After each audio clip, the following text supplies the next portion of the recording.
Let's join a meeting that's already in progress. This next scene could take place during a meeting, before the official meeting begins, or even as a sidebar after the official meeting has concluded. Unfortunately, the Collins project was not expected as an initiative for this quarter.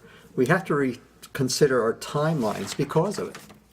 Yes, and as a result, it set back some of our deadlines because IT ran into capability issues in merging the two systems. We need the Collins project. We've been waiting for it for so long. The timing was off with IT's projects.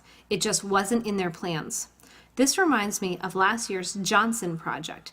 As you recall, we finally did get things resolved on that project, but by then we moved way on. As we observe the leader, Mary, we can see her transfixed on this conversation, but she took no action to stop the conversation or redirect it, even though it went a full 10 minutes over its allotted time on the agenda. Furthermore, the discussion did not produce the real issue, which is not who is at fault, but rather what the group will do about the problem at hand.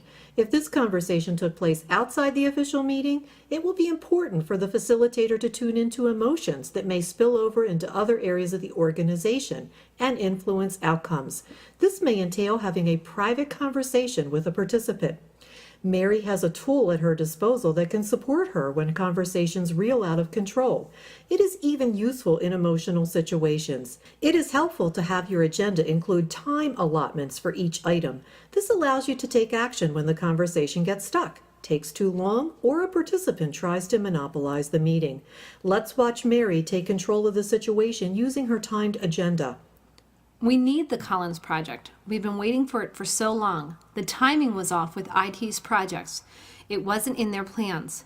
This reminds me of last year's... Emily, I hear what you're saying, but I want to call your attention to the fact that we are now 10 minutes over on this item, and we're not any closer to a real decision than when we started. Additionally, we have 2 critical action items we must discuss today. Can we agree to research possible options and revisit this project at our next meeting? It's pretty obvious that including time allotments on your agenda is a helpful way of controlling the meeting. The facilitator assigns time allotments before the meeting begins with the input from participants.